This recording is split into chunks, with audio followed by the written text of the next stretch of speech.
자, 에베소서 3장 1절 우리 찾으신 줄 알고 제가 1절 먼저 읽고 우리 교독하시겠습니다. 13절 마지막 절 합독합니다. 이러므로 그리스도 예수의 일로 너희 이방인을 위하여 갇힌 자 된 나 바울은 말하거니와 너희를 위하여 내게 주신 하나님의 그 은혜의 경륜을 너희가 들었을 터이라. 곧 계시로 내게 비밀을 알게 하신 것은 내가 먼저 간단히 기록함과 같으니 그것을 읽으면 내가 그리스도의 비밀을 깨달은 것을 너희가 알 수 있으리라. 이제 그의 거룩한 사도들과 선지자들에게 성령으로 나타내신 것 같이 다른 세대에서는 사람의 아들들에게 알리지 아니하셨으니 이는 이방인들의 복음으로 말미암아 그리스도 예수 안에서 함께 상속자가 되고 함께 대체체가 되고 함께 약속을 참여하는 자가 되리라. 이 복음을 위하여 그의 능력이 역사하시는 대로 내게 주신 하나님의 은혜의 선물을 따라 내가 일꾼이 되었노라. 모든 성도 중에 지극히 작은 자보다 더 작은 나에게 이 은혜를 주신 것은 측량할 수 없는 그리스도의 풍성함을 이방인에게 전하게 하시고 영원부터 만물을 창조하신 하나님 속에 감춰진 비밀의 경륜이 어떠한 것을 드러내게 하려 하심이라. 이는 이제 교회로 말미암아 하늘에 있는 통치자들과 권세들에게 하나님의 각종 지혜를 알게 하려 하심이니 곧 영원부터 우리 주 그리스도 예수 안에서 예정하신 뜻대로 하신 것이라. 우리가 그 안에서 그를 믿음으로 말미암아 담대함과 확신을 가지고 하나님께 나아감을 얻으리라. 같이 읽습니다. 그러므로 너희에게 구하노니 너희를 위한 나의 여러 환난에 대하여 낙심하지 말라. 이는 너희의 영광이니라. 아멘. 이것은 하나님의 말씀입니다. 아멘. 오늘은 은혜의 경륜을 깨닫자라는 제목으로 이 말씀을 묵상합니다. 오늘 하나님의 은혜의 경륜은 어떤 것이 있는가? 우리에게 복음의 비밀을 깨닫게 해주신 것이 하나님의 은혜다. 그리고 우리를 하나님의 일꾼으로 삼아주신 것이 하나님의 은혜다. 그리고 우리의 삶의 고난과 환난조차도 그것이 하나님의 경륜이므로 우리는 그것을 감사하고 그것을 하나님께 영광 돌려야 한다. 오늘 설교 내용은 대충 이렇게 흘러갑니다. 첫 번째, 복음의 비밀을 깨닫게 된 하나님의 은혜에 감사를 하노라. 오늘 바울 사도는 그렇게 고백합니다. 2023년도 밝아서 드디어 일주일이 지나고 이제 2주차가 되었습니다. 지난 2022년도는 다사다난했습니다. 연초에 느닷없이 러시아가 우크라이나를 쳐들어가서 전쟁을 일으켜가지고 전 세계가 지금 쑥대밭이 되고 있습니다. 공급망이 다 무너지고 식량이 부족하고 에너지가 부족해서 전 세계가 지금 고통 가운데 있습니다. 사람에게는 누구나 바라고 생각하는 대로 그렇게 인생이 흘러가지 않는 경우가 많이 있습니다. 그런데 지나고 보니까 내 뜻대로 내가 바라는 대로 안 되었지만 내가 그럼에도 하나님만 말씀 가운데 순종하고 살았더니 오히려 그 사건이 전화위복이 되었다라는 것을 나중에 깨닫는 일이 종종 있습니다. 이것을 신앙적으로 해석하면 오늘의 주제인 하나님의 섭리와 경륜이라고 표현합니다. 아마도 오늘 여러분들은 이만만하게 살게 되기까지 하나님의 특별한 은혜가 임하였었고 하나님의 특별한 섭리가 임하였었고 하나님의 특별한 경륜이 여러분의 삶에 있었으리라 그렇게 믿습니다. 2023년도 이처럼 남들은 이해할 수 없지만 자기만 은혜와 경륜을 깨달아 올 한 해는 하나님께 감격의 한 해가 되고 감사의 한 해가 되고 감사의 눈물이 넘치는 한 해가 되시기를 축복합니다. 오늘 그러면 바울이 이야기하는 하나님의 은혜의 경륜이라는 것은 무엇일까요?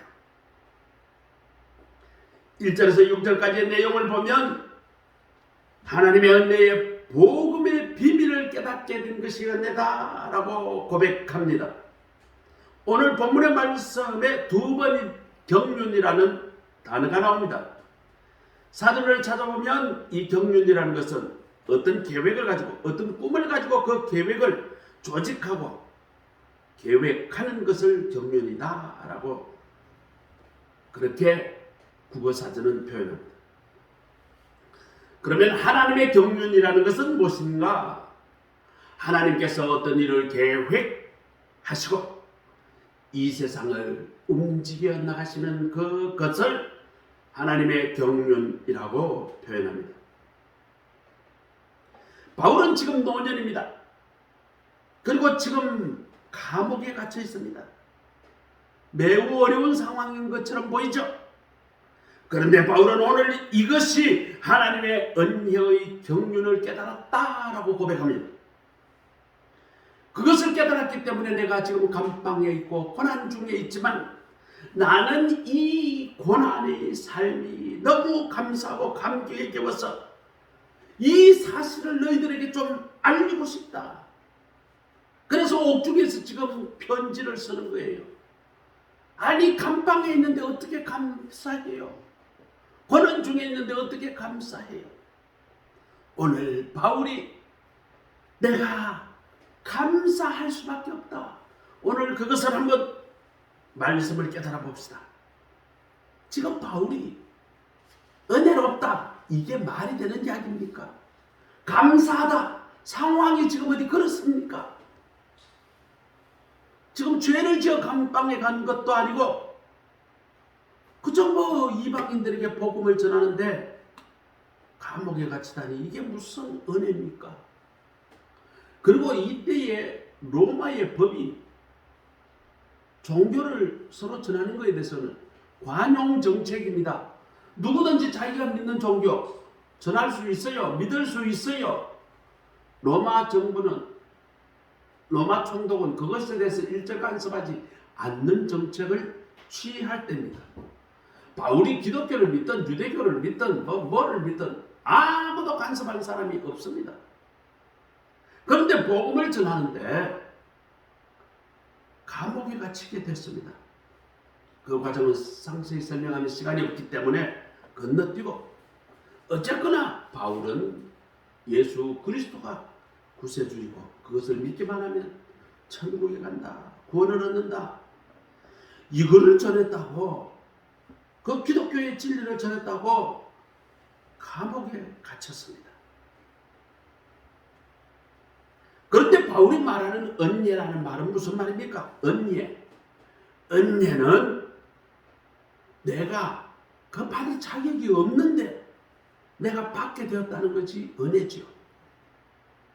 하나님께서 내게 호의로 내가 그를 받을 자격이 없지만 하나님께서 내게 주시는 감사한 선물이 은혜이라는 것입니다.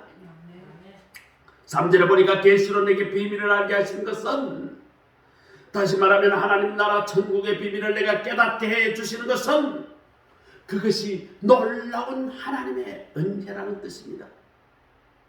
그래서 우리의 행복은 무엇을 많이 가지거나 높은 자리에 오르는 것이 행복이 아니라 우리가 무엇을 깨달았느냐 그 사건이나 그것이 내게 주는 의미가 무엇인가 이것을 제대로 깨닫는 그것이 행복의 열쇠임을 우리는 알아야 합니다.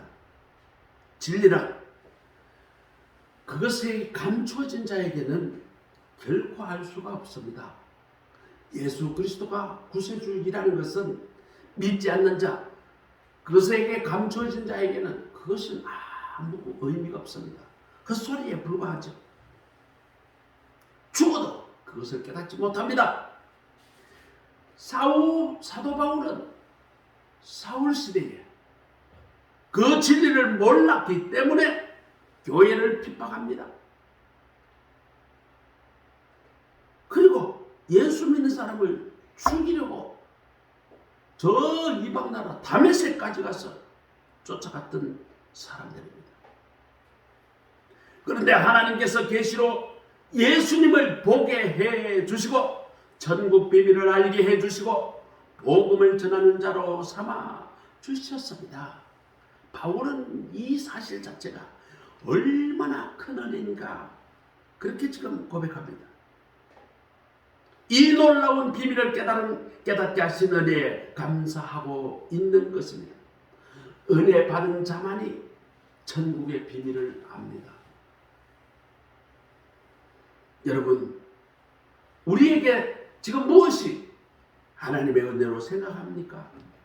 돈 많이 벌어가지고 돈을 풍족하게 쓰는 것이 하나님의 은혜입니까? 내가 권력을 얻어가지고 그 권력으로 남을 좌지우지할 수 있는 것, 그런 힘을 얻었다고 또 남들로부터 인정을 받고 사랑을 받고 그렇게 명예를 얻었다고 하나님의 은혜로 생각하십니까? 또 출세했다고 또 대학에 합격했다고 물론 그것도 하나님의 은혜죠. 그런데 가장 큰 은혜는 무엇일까? 바로 내가 하나님의 복음의 비밀을 알게 하시는 것이 가장 큰 은혜임을 깨달아 하는 이 시간 되시기 바랍니다. 아멘. 죄악된 세상에 방황하던 나를 부르시고 천국과 지옥 가는 길을 명확히 알게 하시고 내가 어떻게 하면 하나님의 은혜의 복과 장중에 살아갈 수 있게 되는지 이걸 깨달아 아는 것만 해도 어마어마한 하나님의 경륜의 비밀을 알게 되는 거예요. 요즘 참 기쁜 일이 있어요. 우리 아들 진원이가 이제 기독교의 진수를 알려고 어마어마한 책을 사달라고 해서 제가 사줬어요. 야, 몇 권인지도 몰라요. 기독교의 기본 교리에 관한 책도 다 사다주고 사도행전, 주기도문, 뭐 이런 책 저런 책 기독교에 관한 책을 참 많이 이렇게 그리고 복음의 진수를 알기 위하여 로마서 또 그것도 또 사달라 해서 사주고 여하튼 그걸 열심히 독서하는 모습을 보고 참 기쁩니다. 우리 진은이가 이 독서를 통해서 하나님의 복음의 비밀을 깨닫는 그런 계기가 되었으면 너무나 기쁘겠다. 그렇게 되기를 축복합니다.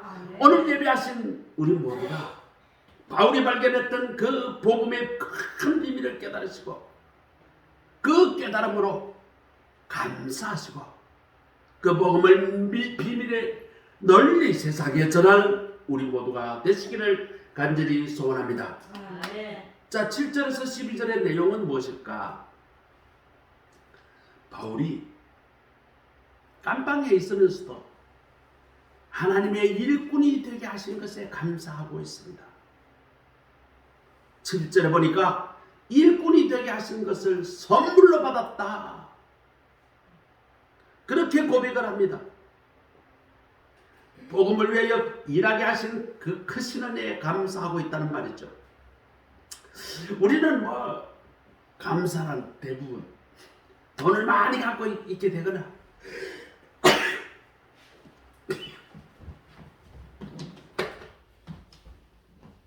죄송합니다. 또 높은 자리에 있거나 출세를 하거나 우리 아들이 또 좀 잘 되거나 그러면 복 받았다. 그런데 어떤 사람에게 일거리가 좋아졌어요. 우리 권사님하고 아침에 제가 일을 했어요. 그래서 와서 처리를 오늘 다 치웠어요.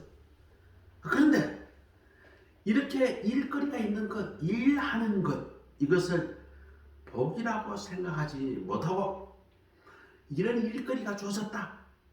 이것을 불평하고 힘들어 죽겠다. 그렇게 불평하는 사람들이 많습니다. 그러나 우리는 우리에게 일자리가 있는 것, 일거리가 있는 것, 이거 너무 감사할 일이에요. 어떤 나라는, 저 가난한 나라에서는 일거리가 없어요. 파키스탄에 제가 갔다 왔는데 일거리가 없어요. 일거리를 찾으려고 한국에만 오면 자기네들은 그냥 한국에만 떨쳐놓으면 뭐든지 자기는 막 죽도록 충성할 테니까 제발 한국에다 데려가 달라는 거예요. 거기는 뭐 2억 뭐 몇천만 명이 사는데 그게 농사 이외에는 별로 일거리가 없대요. 그리고 뭐 웬만하면 공장에 테러가 자주 일어나가지고 뭐 간단한 공장도 그냥 뭐 탈레반들이 나와서 폭탄 테러가 다 때려 부숴버리고 이러니까 산업이 뭐가 제대로 될 수가 없어요. 거기 보니까 제일 빽센 사람이 경찰이고 군인이더라. 뭐 뻑하면 잡아가지고 돈 뜯어가는 게. 그게 일거리 많아요. 아이 그 사람들이 하는 이야기가 목사님 제발 나를 한국에다만 초청해 주세요. 그러면 내가 예수 믿고 하라는 대로 다 하겠습니다. 근데 제가 그 사람을 어떻게 초청할 재간이 없잖아요. 그것도 한두 명이 아니야. 가는데 말이죠. 전부 다 우리 손녀를 잡고 저를 초청해달라고 저를 초청해달라고. 젊은 사람들이 교회에 오는 그 첫 번째 선교사를 통해서 어떻게 하면 일자리를 얻을까? 어떻게 한국에 올 수 있을까? 일자리가 있는 것이 이렇게 감사하고 행복한 줄 그 나라 가보니까 알겠더라고. 이번 3월 달에는 또 파키스탄에 제가 선교하러 갑니다. 파키스탄에도 돛찜이나 갯찜이나 비슷해요. 원래 다른 나라 가기로 했는데 이번에 신청자가 너무 많아서 그래서 좀 비용이 좀 더 싼 곳으로 그렇게 택하다 보니까 캄보디아로 정해졌는데 거기에도 마찬가지라는 거예요. 너무 가난해가지고 일거리가 없어가지고 한국에만 오면 완전히 대박 났다는 거예요. 거기에 처녀들은 한국 사람들이 그냥 늙었든 젊었든 뭐 약간 신체가 장애가 있든 시집만 오는 것 자체가 대박이라는 거예요. 일거리가 있음에 감사하고 그렇기 때문에 우리는 일할 수 있음에 또 감사하고 열심히 일해야 합니다. 자, 여러분들이 지금 말이죠. 왜 열심히 일하고 막 젊었다고 막 일하고 힘들어 죽겠네. 뭐 어떻고 저떻고 힘들어 죽겠네. 뭘 잘하면요. 일하고 싶어도 일을 안 시켜줍니다. 제 친구 전자랜드 사장이 지난 연말로 그만뒀습니다. 능력 있어요. 너무 잘해요. 제가 보니까 우리나라 최고의 경영자 중에 한 사람인데 나이가 70이 나서 그 친구는 저보다 나이가 많아요. 이제 그만 일하라는 거예요. 그 친구는 얼마나 자기 관리 잘하는데 아침마다 일어나면 5시에 일어나서 목욕 재개를 하고 헬스장에 갑니다. 헬스장에 가서 아침 5시부터 6시까지 1시간 내내 러닝머신에서 뛰어요. 나이 70인데 아직도 그렇게 헬스를 해요. 그리고 샤워하고 아침에 출근하면 6시 40분쯤 된대요.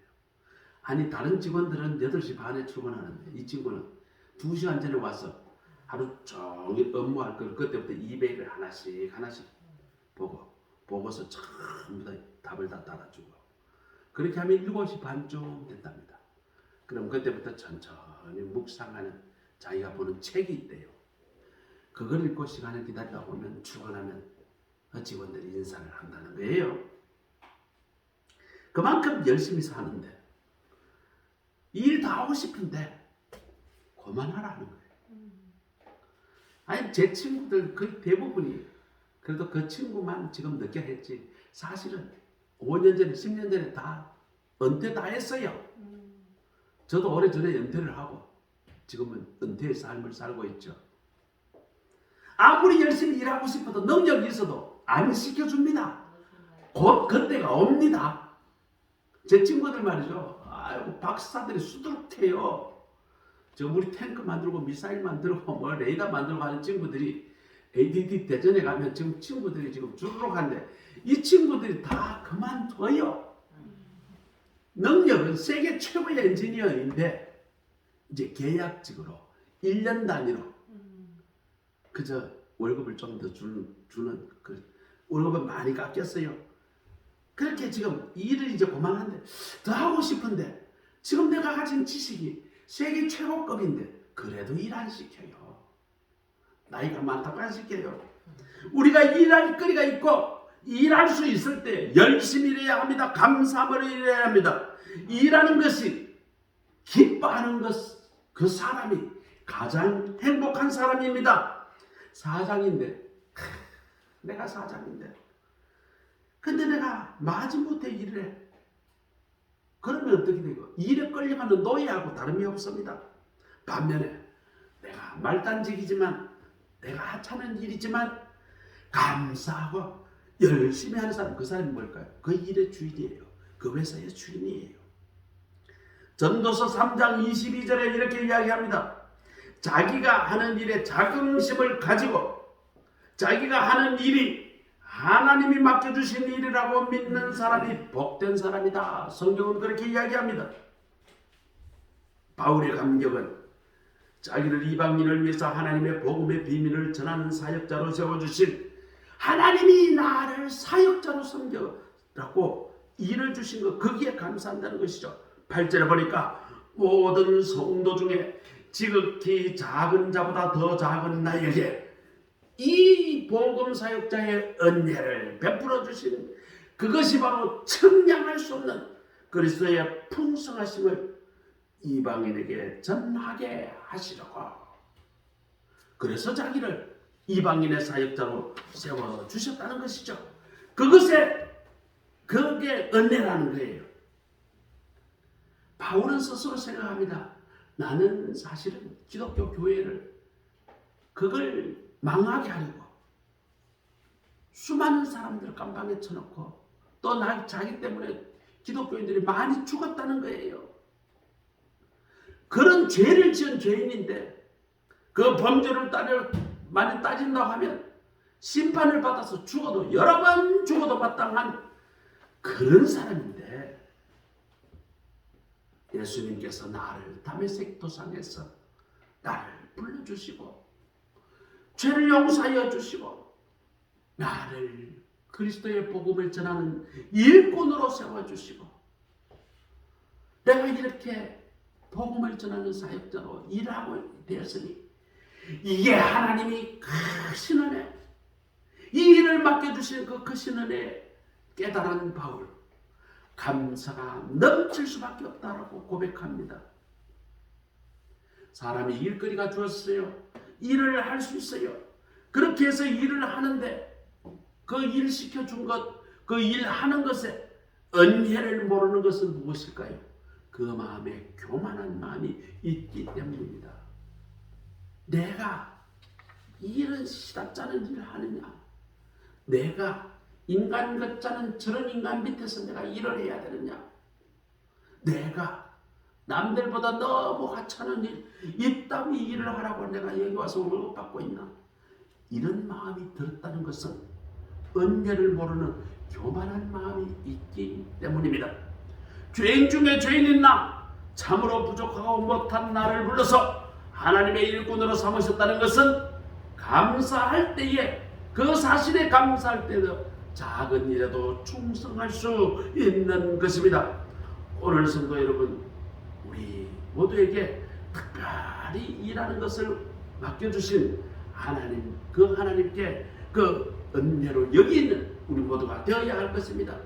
미천한 나를 불러서 하나님의 일꾼으로 삼아주시고 일할 수 있는 건강 주시고 또 지혜 주시고 지식 주시고 능력 주신 그 하나님께 감사하고 있습니까? 오늘 예배에 참석하신 우리 모두 바울처럼 하나님을 위해 일할 수 있는 기회 주심에 감사하고 최선을 다해 하나님께 영광을 돌리는 우리 모두가 되시기를 또 2023년도는 내게 주어진 어떤 일이라도 감사하고 최선을 다해서 섬기겠다. 감사하며 섬기겠다. 기쁜 마음으로 섬기겠다는 각오로 살아가시는 저와 여러분이 되시기를 주의 이름으로 축복합니다. 아멘. 세 번째로는 바울 사도가 13절입니다.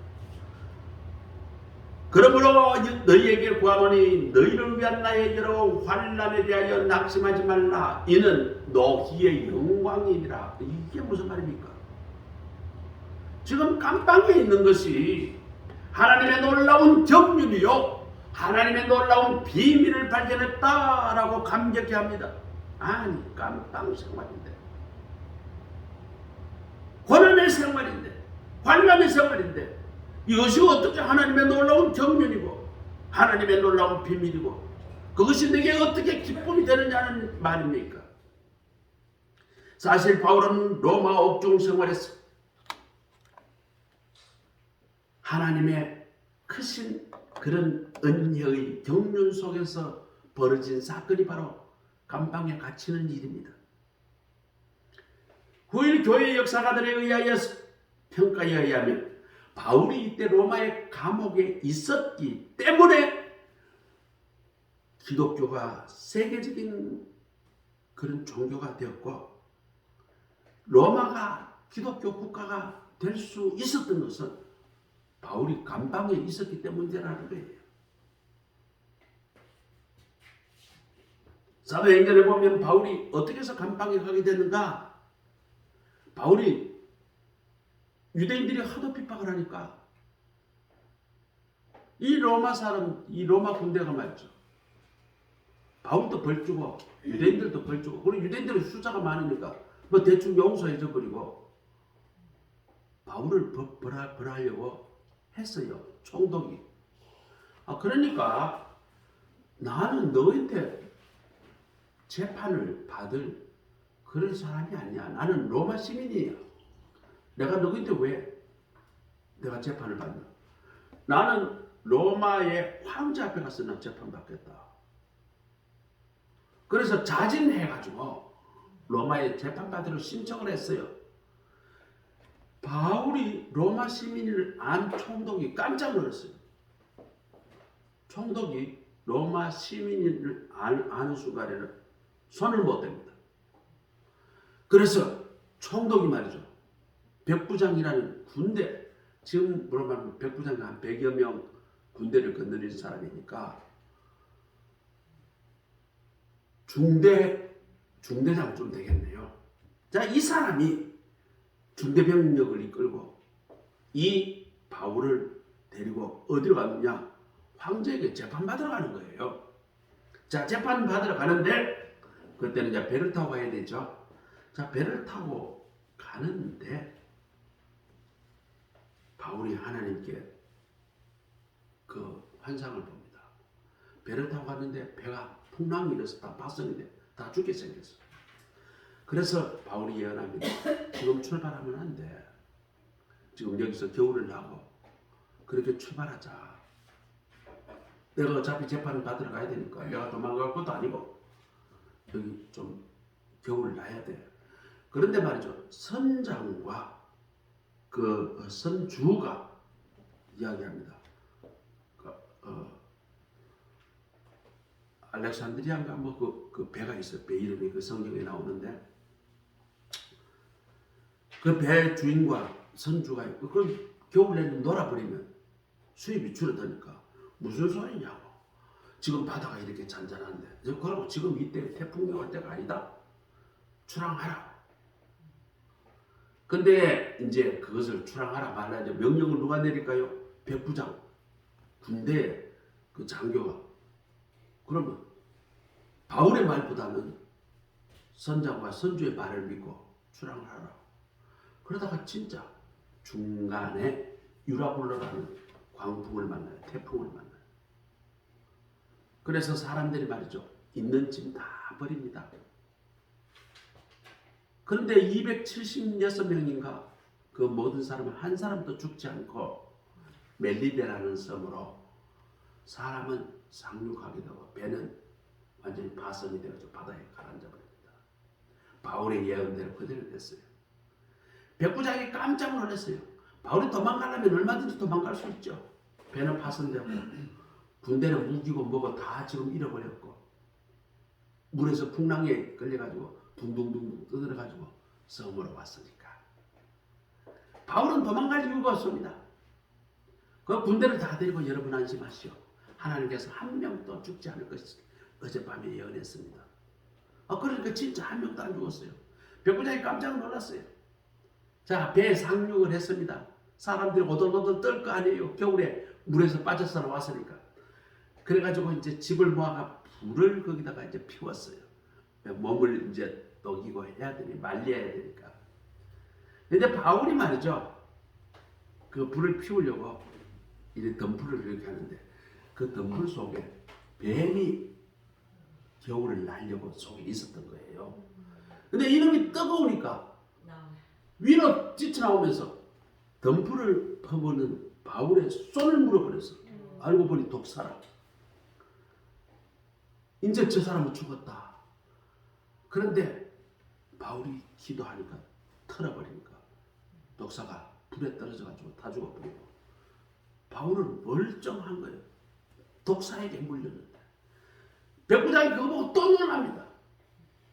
그런데 그 마을에 추장이 있는데 자기 아버지가 추장의 아버지가 지금 이질과 지금 여러 가지 병 때문에 죽어가고 있어요.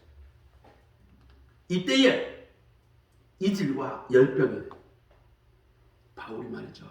안수 기도를 했습니다.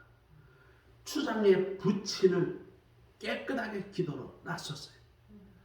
그러니까 그 추장과 그 마을에 있는 모든 주민들이 바울을 신으로 여겼다. 성경은 그렇게 해요. 극진한 대접을 했다 이 말이죠.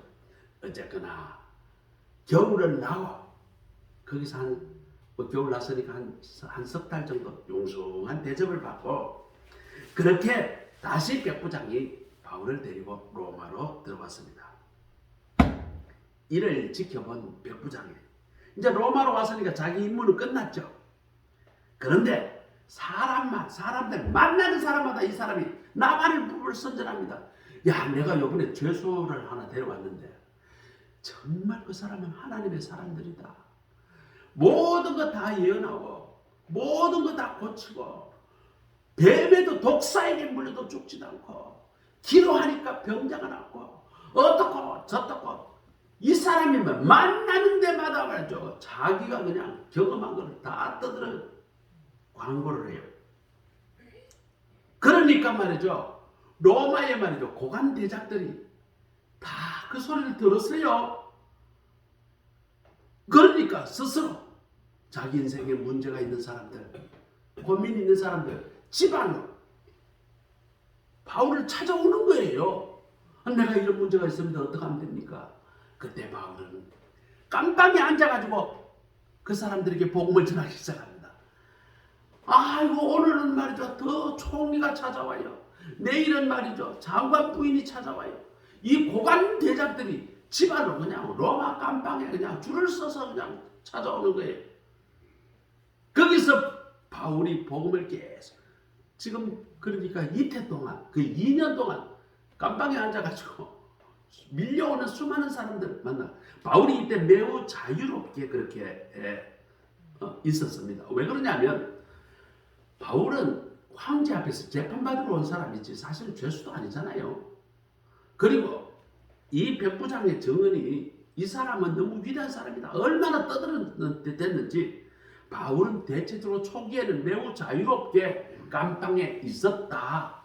그래서 어떤 집을 세내가지고 뭐 이틀 동안 거기서 머물렀다. 성경에 그렇게 기록하고 있습니다. 나중에 네로가 황제로 등장하게 되면서 이제 베드로와 바울은 아주 이제 지독한 감옥 생활을 하게 되고 그걸 결국은 죽게 돼요. 자, 결과적으로 어떻게 됐나?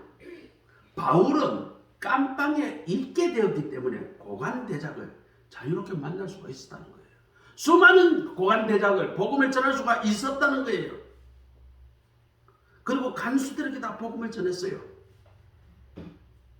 그리고 이 복음이 전하는 것이 후일에는 313년 황제의 어머니조차도 예수를 믿게 됐어요. 그때 황제가 콘스탄티나라는 황제였는데 이 황제의 어머니가 독실한 그리스도인으로 그렇게 예수를 믿게 되었고, 콘스탄틴이 그 어머니의 기도의 덕분에 로마 제국을 통일을 하고 기독교를 공인하는 그런 역사적 사건이 있었습니다. 바울은 이 비밀을 이미 깨달았어요. 내가 감방에 있게 되니까 고관대장이 나를 찾아오는구나. 내가 이 고관대장이 나를 찾아오니까 내가 복음을 전할 수가 있구나.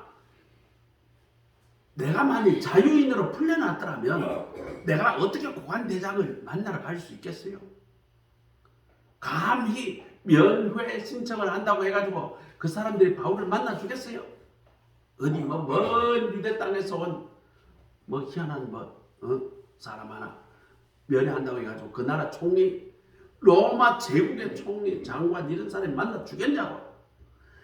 그런데 자기가 감방에 갇히고 백부장이 그렇게 선전하고 다니니까 고관대장이 말이야 줄을 서서 찾아오게 되고 그들에게 복음을 전할 수 있게 된 것이 이게 뭐예요? 이게 하나님의 경륜이라는 것이에요. 이것이 하나님의 비밀이었다는 것이에요. 바울은 감방에 있으면서 이 사실을 깨달았어요. 내가 고난을 당하고 있지만 이 고난은 바로 하나님의 놀라운 은혜의 경륜이라. 이것이 하나님의 비밀이야. 내가 그것을 깨달았으니 너희도 그것을 좀 알아줘. 바울은 자기가 감방에 있는 것이 너무나 감사하고 너무나 감격스럽고 너무나 은혜스러운 사건이다. 이것을 오늘 본문을 통해서 강조하고 있습니다. 바울은 이 감방에까지 오게 된 것, 감방에 있는 모든 일어나는 일들이 결코 우발적인 사건이 아니라 모두가 하나님의 섭리와 하나님의 은혜로운 경륜 속에서 이루어진 사건임을 고백합니다. 하나님의 사람에게는 우리 인생의 모든 일어난 일이 우연이라는 것은 없습니다. 우리의 사건에 기쁜 일도 있어요. 슬픈 일도 있어요. 환난도 있어요. 고난도 있어요. 때로는 영광스러운 사건도 있어요. 그 모든 것은 다 하나님의 은혜로운 경륜 속에 포함되어 있는 사건들의 연속입니다. 그렇습니다. 오늘 이 말씀은 에베소 교회뿐만 아니라 우리를 포함한 모든 세대들을 향한 하나님의 엄중한 메시지입니다. 여러분, 오늘 고난 중에 있습니까? 어려운 상황 속에서 실망하고 계십니까? 오늘 예배 참석하신 우리 모두, 또 인터넷을 통해서 이 예배 설교를 듣는 모든 분들, 내가 어려운 상황 속에서 실망하고 계십니까? 때로는 억울한 일을 당했습니까? 때로는 치료가 어려운 난치병 중에 있습니까? 사업이 힘들어 어려움에 빠진 사람이 있습니까? 이 모든 고난을 선용하셔서 은혜의 길로 이끄시는 하나님의 손길을 바라보시기 바랍니다. 좋은 일도 하나님의 은혜요, 굳은 일도 하나님의 은혜입니다.